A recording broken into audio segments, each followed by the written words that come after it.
Presentamos Entrevista. 7 de la mañana, 5 minutos. Saludamos a la asambleísta social cristiana, la abogada Cristina Reyes, está con nosotros. ¿Cómo le va? Buenos días. Licenciado, buenos días, muchas gracias por la entrevista. Un saludo cordial a toda la ciudadanía. ¿Por qué archivaron el proyecto?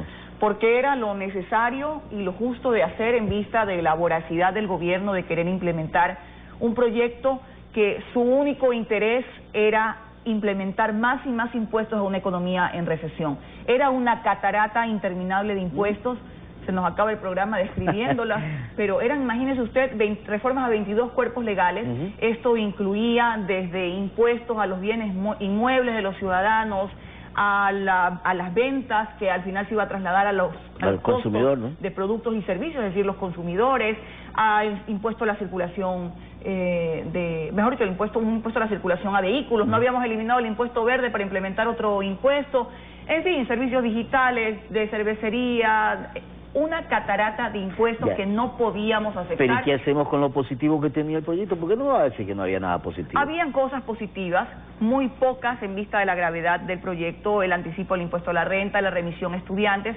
Hoy el presidente tiene que entender el mensaje. El Parlamento Nacional, que somos representantes de los ciudadanos, en vista de que no hubo un análisis técnico, que querían implementar esto por el Ministerio de la Ley. Vimos el vergonzoso espectáculo de la comisión y de quien la preside, que intentó hacer todas las escaramuzas y todos los escándalos para que esto se dilatara y entrara por el Ministerio de la Ley. No lo logró. En definitiva, debe presentar un nuevo proyecto, escuchando lo que ha pasado en el Parlamento Nacional, las cosas positivas como la remisión de estudiantes, la eliminación del anticipo del impuesto a la renta, el tema al sector bananero. Tiene que volver a presentarse. Las reformas a códigos, como el Código de Planificación y Finanzas y el Código Monetario y Financiero, tienen que presentarse por la vía ordinaria y tiene que darse un debate serio, técnico, que es lo que procede en estos casos, no como el gobierno quería hacerlo, por la puerta de atrás, por la ventana, sin que los ecuatorianos se dieran cuenta, en el límite del tiempo, un proyecto de ley antitécnico y perjudicial para la economía ecuatoriana. De hecho, el presidente de la República, y usted lo tiene que haber escuchado hace un ratito, anunció que presentará un nuevo proyecto de ley de urgencia económica. No sé cuál va a ser el contenido, pero como usted dice, que escuchen al Parlamento, es decir, que de las cosas positivas se las tenga que hacer y de lo que negativo se generó en ese proyecto archivado ahora, se tenga que corregir. Sí, y son otras las políticas que debe implementar en materia económica. El gobierno tiene que renegociar la deuda, tiene que plantear una renegociación seria con nuestros principales acreedores, tiene que haber una racionalización en el Estado ecuatoriano, se tiene que generar, y que lo entienda, una serie de incentivos para los sectores productivos, una reforma laboral que nos permita activar al sector productivo. En definitiva, es otro el camino. Y consejo no pedido del presidente de la República: relevar inmediatamente el equipo económico y a la ministra de Gobierno, que por estar dedicada a la politiquería ha descuidado asuntos tan importantes como la seguridad nacional en este país, que ahora no se puede caminar tranquilo por ningún sector, porque tenemos claramente una autoridad incompetente a cargo de un sector tan complejo. Ya, pero cuando habla de la seguridad económica, entonces está hablando del ministro de Finanzas. Estamos hablando del equipo económico y del Ministerio de Gobierno, que fue también quien intentó, a través de estas argucias legales, que por el Ministerio de la Ley, y yo no sé qué, y habrá que preguntarle a los asambleístas que a lo mejor desviaron su postura,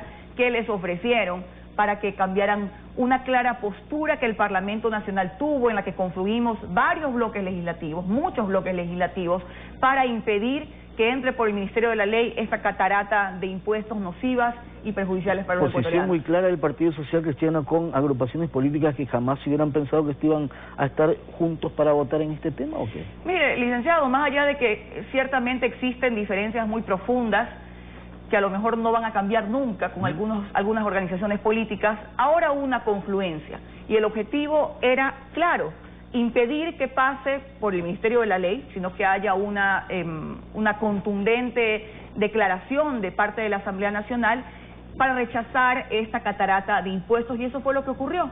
Entonces, en esa propuesta de archivo confluyeron varios grupos políticos de muchas bancadas: Social Cristiana, Suma, parte de Creo, parte del BIN, Unidad Paz, Izquierda Democrática, la Revolución Ciudadana, Independientes. El único objetivo, esto no era un arreglo político, era archivar un proyecto de ley antitécnico y nocivo para la economía ecuatoriana. Pero no es que se pusieron de acuerdo solamente por este proyecto, o solamente por este proyecto se se unieron todos estos Creo que bloques. queda claro cuál fue la confluencia de objetivo y en este caso fue el archivo de este Pero proyecto. están conscientes de la crisis económica del Ecuador, abogada. Esa crisis económica es producto de las malas políticas de este gobierno, del gobierno anterior. Es que el país está sin norte, licenciado. Uno tiene que mirar que si bien en la parte institucional, no solo el gobierno, creo que el país entero ha dado todos los esfuerzos necesarios para que salgamos de ese secuestro de las instituciones, para que salgamos de ese laberinto en el que parecíamos no íbamos a salir nunca. Fuimos a una consulta popular, pero en materia económica a mí me parece que no hay diferencia en lo que ha hecho este gobierno del gobierno anterior. Es el mismo modelo de gasto corriente improductivo, innecesario, en el que el gobierno no se ajusta a los pantalones, en los que no hay una racionalización del Estado, y deuda y más deuda. ¿Y ahora qué quieren hacer? Impuestos y más impuestos, en vez de mirarse casa adentro y saber que los ajustes y los recortes tienen que hacerse casa adentro. Tiene que haber una renegociación de la deuda y tiene que haber un incentivo y un activar al sector productivo, no castigarlo con más impuestos. Y el otro tema es la proforma presupuestaria. Bueno, la proforma presupuestaria, en la que ya también se agota el tiempo, no es un instrumento de crecimiento ni de desarrollo. ¿Está claramente definido así?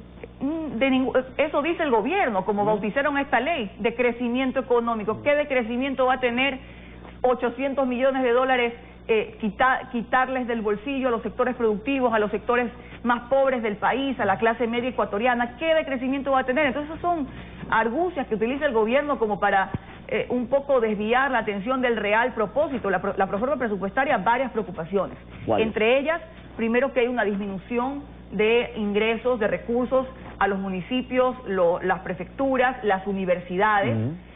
No se devuelve, y las autoridades, muchas autoridades, he visto ya un comunicado del abogado Jaime Nebot en ese sentido, sumando voluntades de que el gobierno... tema del IVA. Sí, el gobierno no pretende devolver el IVA a los municipios más grandes del país. ¿Cuál es la discriminación? Se dice que lo hará con los municipios más pequeños.